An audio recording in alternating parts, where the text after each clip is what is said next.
Good morning investors.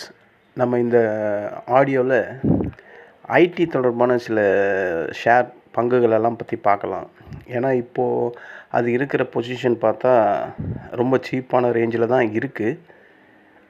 அது நம்ம ஒரு குறுகிய கால முதலீட்டில் இன்வெஸ்ட்மெண்ட் பண்ணால் அது நமக்கு எப்படி லாபம் கொடுக்கும், இன்னும் அது எவ்வளோ ஃபர்தராக கீழே இறங்கும், எந்தெந்த இடத்துலலாம் நம்ம வந்து அதை அக்குமுலேஷன் பண்ணலாம் அப்படின்றத பற்றி இந்த ஆடியோவில் விவாதிக்கலாம். இந்த யூஎஸ் டேரிஃப் 50% இது வந்து நம்ம ஐடி செக்டரை பாதிக்குமான்னு கேட்டால், விஷயம் தெரிஞ்சவங்களுக்கு தெரியும், சர்வீஸ் செக்டரில் வந்து இந்த டேரிஃப் 50% வரலை, அதுதான் ரியல். ஆனால் ஐடி செக்டர்ஸ்லாம் ஏன் கீழே விழுது அப்படின்னு ஒரு கேள்வி வரும்ல. அது எதனால் விழுதுன்னா, இப்போது நமக்கு யூஎஸ் மூலிமா கிடைக்கக்கூடிய முக்கால்வாசி ப்ராஜெக்ட் வந்து டிலே பண்ணுறாங்க,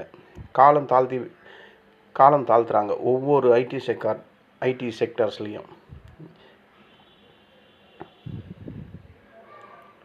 ஏன்னா இந்த டேரிஃப் காரணமாக அமெரிக்காவில் பொருளாதார சுமை அதிகரிக்கும், ஃபஸ்ட்டு பாயிண்ட்டு. அதனால் அங்கே இருக்கிற ஐடி ப்ராஜெக்ட்டு செலவு வந்து கணிசமாக செலவு குறையும், ஓகேவா? அதனால் அங்கே இந்த ஐடி சர்வீஸ் பண்ணக்கூடிய பெரும்பான்மையான ஜாப் வந்து அங்கேயே பண்ணக்கூடிய வாய்ப்பு ஏற்படுறதுக்கான சூழ்நிலை இருக்குது. அதனால தான் இந்த ஐடி செக்டர்ஸ் வந்து இப்போது இந்த மார்க்கெட் கரெக்ஷனில் அதுவும் இறங்குது. மெயின் ரீசன் வந்து என்னென்னா, இந்த இன்ஃபோசிஸ், டிசிஎஸ், விப்ரோ, HCL இது மாதிரி பெரிய பெரிய நிறுவனங்களுக்கு கிளைண்ட் ப்ராஜெக்ட் வந்து போஸ்ட்போன் பண்ணிக்கிட்டே இருக்கிறாங்க. அதுதான் மெயின் ரீசன். அதுக்கப்புறம் சில முக்கியமான டீலெல்லாம் ஆல்ரெடி இவங்க சைன் பண்ணியிருக்காங்க, அதெல்லாம் இப்போது தற்காலிகமாக நிறுத்தி வச்சுருக்காங்க அமெரிக்காவில். ஸோ இந்த ரெண்டு மெயின் இஷ்யூவால் தான் இந்த ஐடி சர்வீஸ் செக்டார்ஸ் வந்து நம்ம இந்தியாவில் இந்த 4 செக்டார்ஸும் நல்லா அடி வாங்குது. இதை தவிர இந்த பெர்சிஸ்டண்ட்டு, கோஃபர்ஜி, ஐடி, மைண்ட்ரி, எல்என்டி இந்த மாதிரி பல ஐடி துறையிலையும் இருக்குது. ஆனால் அதெல்லாம் இப்போது நம்ம போய் செக் பண்ணால் அது வாங்கக்கூடிய ப்ரைஸ்லே இல்லை. அது இல்லாமல் அது டெக்னிக்கல் பார்த்தா அது வந்து ரொம்ப ஹை ப்ரைஸில் இருக்குது. ஃபண்டமெண்டலாக பார்த்தா PE ரேஷியோவும் அதிகமாக இருக்குது. ஸோ இதில் நான் விவாதிக்க போகிற சில ஷேர்ஸ் மட்டும் அது ஃபண்டமெண்டலாகவும் கரெக்ஷன் ஆகிருக்கு, டெக்னிக்கலாகவும் கரெக்ஷன் ஆகிருக்கு. அந்த ஒரு ரீசனால் தான் இந்த ஐடி ஷேர்ஸை பற்றி நான் இந்த ஆடியோவில் உங்கள்கிட்ட பகிர்ந்துக்கிறேன். இப்போது நம்ம ஐடி செக்டர் வந்து ஒரு 3.5% வந்து இண்டெக்ஸு குறைஞ்சிருக்கு, ஓகேங்களா? இதில் அதிகப்படியான எக்ஸ்போஷர் இருக்கிற ஐடி செக்டரை நம்ம தொடவே இல்லை. அதிகப்படியான ஐடி செக்டர் எக்ஸ்போஷர் இருக்கிறது டைரெக்டாக அமெரிக்காவில் தாக்கப்படக்கூடிய ஸ்டாக்ஸ் வந்து எம்ஃபாசிஸ், பெர்சிஸ்டண்ட்டு, HCL, எல்என்டி, மைண்ட்ரி இதை நம்ம தொடவே போகிறதில்ல. ஆனால் HCL டெக்கை மட்டும் நம்ம இதில் பார்ப்போம். ஏன்னா அது ஃபண்டமெண்டலாக கரெக்ஷன் ஆகிடுச்சு, டெக்னிக்கலாகவும் கரெக்ஷனில் இருக்குது. ஸோ அந்த மாதிரி ஸ்டாக்ஸை மட்டும்தான் நம்ம இதில் பார்க்க போகிறோம். இந்த ஆடியோவில் சொல்கிற எந்த ஒரு ஸ்டாக்கும் வாங்கிறதுக்கோ விற்கிறதுக்கோ இதை வந்து உங்கள்கிட்ட நான் டீச் பண்ணலை. இது முழுக்க ஒரு எஜுகேஷன் பர்பஸ் தான். அதாவது இப்போ கரண்ட் சுச்சுவேஷனில் மார்க்கெட் என்ன மாதிரி நிலையில் இருக்குது நான் சொல்ல போகிறேன். இந்த ஸ்டாக்ஸ் எல்லாம் இது இங்கிருந்து இன்னும் ஃபர்தராக எப்படி இருக்கும், மேலே போகுமா கீழே போகுமா அப்படின்றத மட்டும்தான் நான் சொல்கிறேன். மற்ற எல்லா டிசிஷனுமே உங்களோட ஓன் டிசிஷனாக தான் இருக்கணும். சரி, ஃபஸ்ட்டு ஸ்டாக் வந்து நம்ம வந்து TCS பார்க்கலாம். TCS வந்து ஒரு சர்வீஸ் ஓரியன்ட் சர்வீஸ் ஐடி செக்டர்னு எல்லாருக்குமே தெரியும். அது இப்போ இருக்கிற கரண்ட் ப்ரைஸ் பார்த்திங்கன்னா 3084. இந்த 3084 இப்போ இருக்கிற கரண்ட் ப்ரைஸ். இது இன்னும் இந்த மார்க்கெட்டு டேரிஃபால் இன்னும் கொஞ்சம், டேரிஃபுக்கும் ஐடி செக்டருக்கும் சம்மந்தம் இல்லை, பட் அதோட இம்பேக்ட் வந்து எல்லா ஷேர்லேயும் அடி வாங்கும் போது இதுவும் கரெக்ஷனால் இதுவும் கீழே இறங்குது. நான் ஆல்ரெடி சொன்ன மாதிரி யூஎஸில் ப்ராஜெக்டை வந்து டிலே பண்ணுறாங்க. சர்வீஸ் நமக்கு கொடுக்கக்கூடிய ப்ராஜெக்ட் எல்லாம் டிலே ஆகுது. ஆல்ரெடி கிளைண்ட்டு சைன் பண்ணியிருக்க ப்ராஜெக்ட் கூட கேன்சல் பண்ணுற ஸ்டேஜில் இருக்குது. இந்த 2 மெயின் காரணத்தால் தான் ஐடி செக்டார்ஸ் எல்லாம் பயங்கரமாக கீழே விழுந்துக்கிட்டு இருக்குது. ஸோ அந்த இடத்துல இந்த டிசிஎஸ் வந்து கரண்ட் ப்ரைஸு 3084 இருக்குது. அது இன்னும் ஃபர்தராக டவுன் ஆச்சுன்னா 3050 வரையும் கூட வர்றதுக்கு வாய்ப்பு இருக்குது. கடைசி எண்டு 3000 கூட வரலாம். 3000லாம் வந்ததுன்னா ஷார்ட் டேர்ம் இன்வெஸ்ட்மெண்ட் பண்ணணும்னு நினைக்கிறவங்க இந்த இடம்லாம் நம்ம கன்சிடர் பண்ணலாம். ஏன்னா இவன் இந்த 3-4 மாதம் இறங்கினாலும் ஒரே மாதத்தில் சல்லுன்னு ஏறிடுவான். 3000த்தையும் உடைச்சானா மார்க்கெட்டே ஒரு கந்தல் குளமாக ஆகுது, ஐடி செக்டாரே ஒரு கர்ண கொடூரமாக இருக்குன்னா இவன் 2800 900 வரும்போதெல்லாம் நம்ம கணிசமான அளவில் இதில் இன்வெஸ்ட்மெண்ட் பண்ண கன்சிடர் பண்ணலாம். இந்த டிசிஎஸில் இது one of the very very important IT sector in India. இது எல்லாருக்குமே தெரியும். ஸோ இந்த டிசிஎஸில் நம்ம இப்போ இருக்கிற இந்த சிச்சுவேஷனை ஃபோக்கஸ் பண்ணலாம். இது நான் சொன்ன ப்ரைஸ் ரேஞ்செல்லாம் வரும்போது நம்ம இதை வந்து ஒரு ஷார்ட் டேர்முக்கு கன்சிடர் பண்ணலாம். ஓகேவா? அடுத்தது இன்ஃபோசிஸும் டெக்னிக்கல் வைஸும் சரி ஃபண்டமெண்டல் வைஸும் சரி கரெக்ஷன் ஆகிருக்கு. இதோட ஃபண்டமெண்டல் பார்த்தா பிஇ ரேஷியோ இப்போ ஒரு ஷார்ட் டேர்ம் இன்வெஸ்ட்மெண்ட் பண்ணக்கூடிய அந்த ரேஷியோ லெவலில் தான் இருக்குது. அதோட கரண்ட் ப்ரைஸ் இப்போது 1469 இருக்குது. இது இன்னும் ஃபர்தராக இறங்குதுன்னா 1413 ஒரு சப்போர்ட் இருக்குது. அந்த 1413 நம்ம கொஞ்சம் ஷேர்ஸாக வாங்கலாம். அதாவது வாங்கலான்னா நீங்கள் உங்கள் ஓன் டிசிஷனை எடுத்து அதுக்கேற்ற மாதிரி செயல்படுத்தணும். நான் சொல்கிறதுனாலலாம் இதை நீங்கள் இம்ப்ளிமெண்ட் பண்ணக்கூடாது. ஜஸ்ட்டு நான் அதில் இருக்கிற அந்த இன்ஃபர்மேஷனை ஷேர் பண்ணுறேன், அதோட சப்போர்ட்டை சொல்கிறேன். 1413 ஃபஸ்ட்டு சப்போர்ட். அதையும் அவன் உடச்சி டிசிஎஸ்லாம் இறங்கும் போது அப்போ இன்ஃபோசிஸ் இறங்க தானே செய்வான். அதுக்கும் கீழே இருக்குது. அடுத்த சப்போர்ட்டே 1352 தாங்க இருக்குது. இந்த 1413 இன்ஃபோசிஸ் உடைச்சா 1352 தான் ஸ்ட்ராங்கான சப்போர்ட். அது நடுவில் சப்போர்ட் எடுக்காது, அதெல்லாம் வேறு விஷயம். ஆனால் இந்த 1352 ஸ்ட்ராங்கான சப்போர்ட். இதுக்கு கீழே அது உடையுன்றது நம்பிக்கையே இல்லை. நீங்கள் சார்ட் நல்லா அனலைஸ் பண்ணிங்கன்னா இந்த இன்ஃபோசிஸை போய் பாருங்கள். அந்த 1352 எப்பேற்பட்ட சப்போர்ட்டு அப்படின்றது உங்களுக்கு ஃபீல் ஆகும். அப்போது அந்த 1352 நம்ம சார்ட்டில் வந்ததுன்னா அதோட ஆர்எஸ்ஐயை செக் பண்ணுங்கள். ஆர்எஸ்ஐயில் எந்த பொசிஷனில் இருக்குது, வாங்குகிற இடத்துல இருக்கா, எப்படி இருக்குது அப்படின்னு பாருங்கள். நான் ஆல்ரெடி ஒரு ஷார்ட் டேர்ம் இன்வெஸ்ட்மெண்ட் பற்றி 2 பார்ட் போட்டிருக்கேன். அதில் ஒரு ஷார்ட்மெண்ட்டை எப்படி சூஸ் பண்ணணும், எந்த மாதிரி இண்டிகேட்டர்ஸ் யூஸ் பண்ணணும், எந்த ஸ்டேஜில் இருக்கும்போது வாங்கணும், A to Z சொல்லியிருப்பேன். ஸோ அதையும் நான் இப்போ இந்த சொல்கிற ஷேரையும் நீங்கள் ஒரு ஷேரை பார்த்தீங்கன்னா உங்களுக்கு நான் சொல்கிற வர்றது புரியும். இந்த ஸ்டேஜெல்லாம் இன்ஃபோசிஸ் வரும்போது நம்ம கன்சிடர் பண்ணோம்னா உண்மையாலுமே இன்ஃபோசிஸ், இந்த டிசிஎஸ் இதெல்லாம் ஃபஸ்ட் கிளாஸாக ஏறக்கூடிய ஸ்டாக்ஸ். இவங்கெல்லாம் இறங்குற மாதிரி இருக்கும் இப்போ. ஏன்னா நிலைமை சரியில்லை, அதனால் இறங்குறாங்க. ஆனால் ஏறணும்னு ஒரு எண்ணம் வந்துடுச்சுன்னா சலன்னு ஏறி போயிடுவாங்க. அடுத்தது விப்ரோ இது எல்லாருக்குமே தெரியும். இந்த விப்ரோ வந்து பெரிய லெவலில் ஏறாது. ஆனால் மைல்டாக கிராஜுவலாக ப்ராஃபிட் தரக்கூடிய ஒரு ஃபஸ்ட் கிளாஸ் கம்பெனி.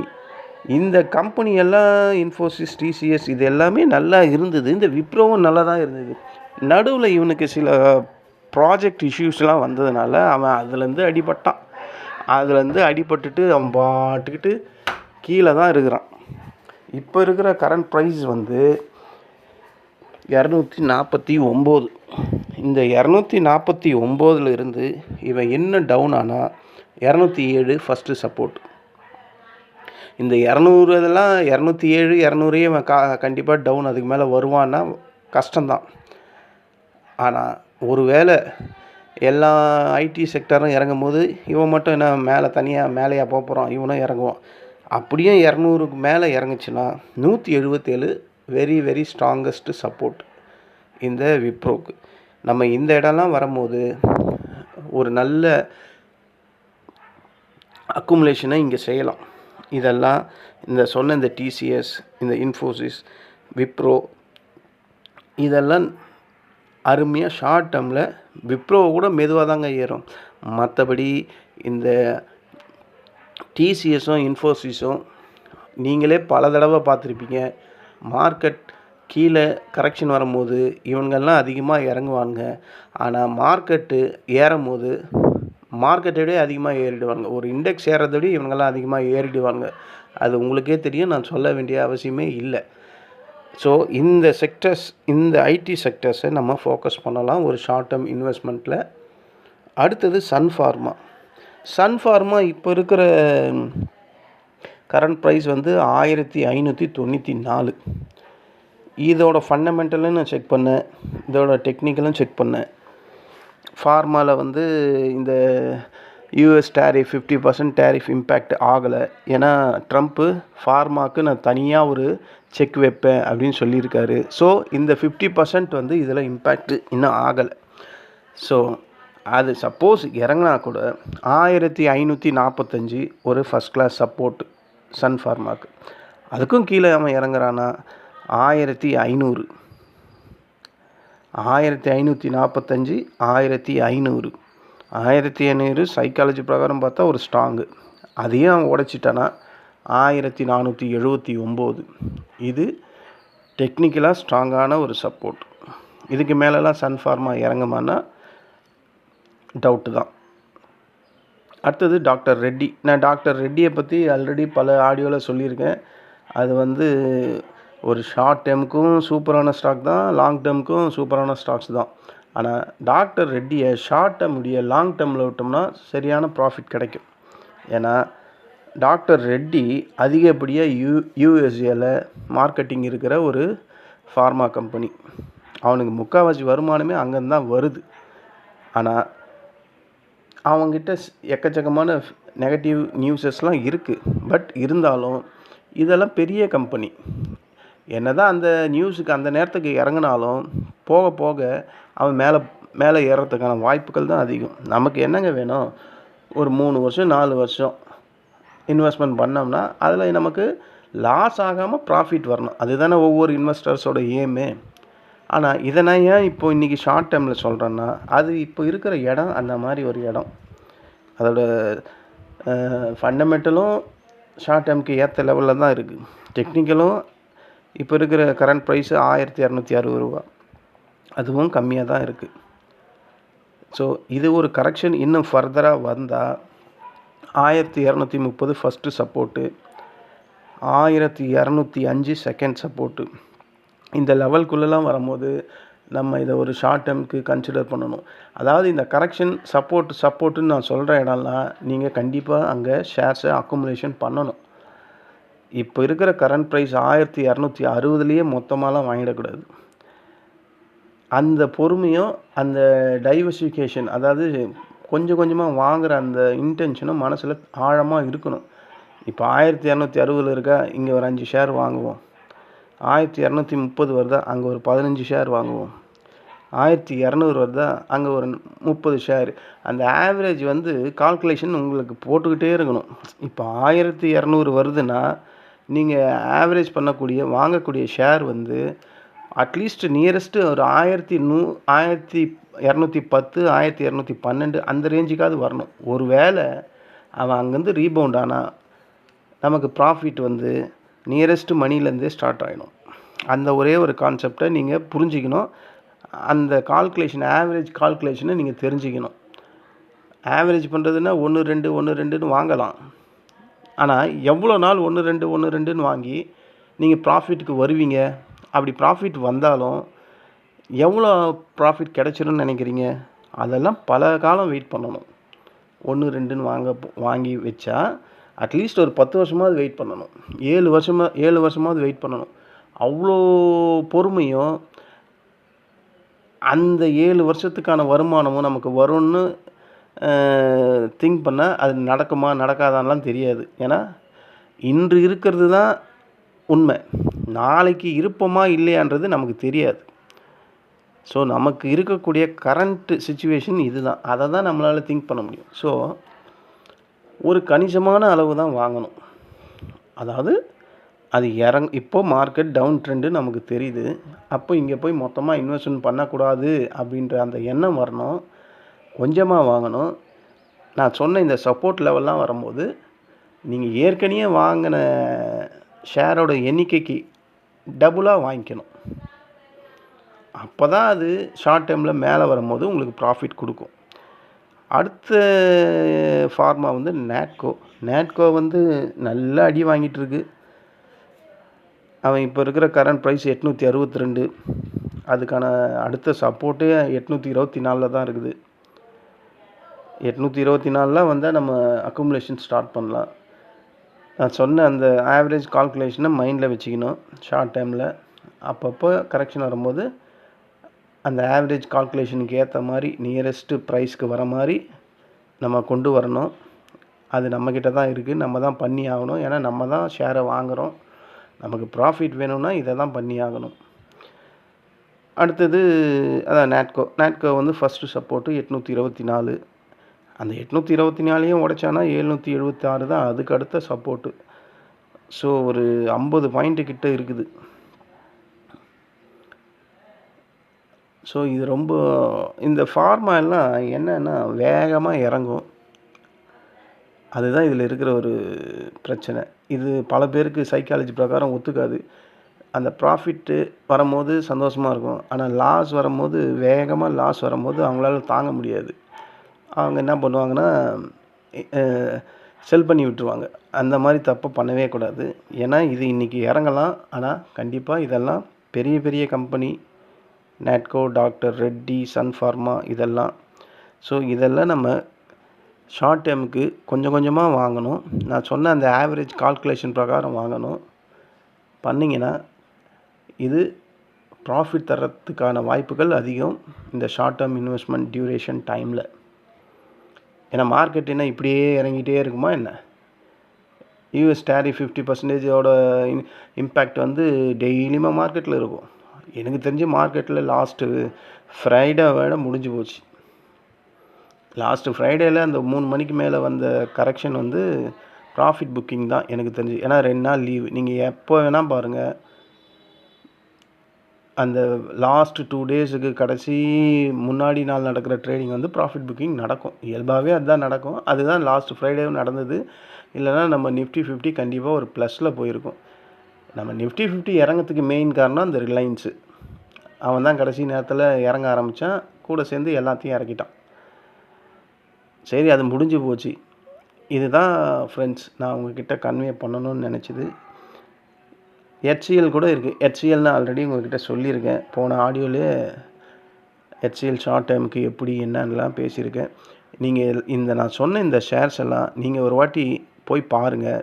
சார்ட்டை அனலைஸ் பண்ணுங்கள். உங்களுக்கு ஃபண்டமெண்டல் பற்றி நல்ல நாலேஜ் இருந்தால் அதையும் செக் பண்ணுங்கள். செக் பண்ணிவிட்டு இந்த ஷேரை வாங்கணும்னு உங்களுக்குள்ள ஒரு இன்டென்ஷன் வந்தால் உங்கள் நிதி ஆலோசகர் அல்லது செபி ரிஜிஸ்டர் பர்சன் இவங்களை தொடர்பு கொள்ளுங்கள். அதுக்கப்புறம் ஒரு நல்ல ஒரு முடிவை எடுங்க. வெற்றி சீக்கிரம் வசப்படும்.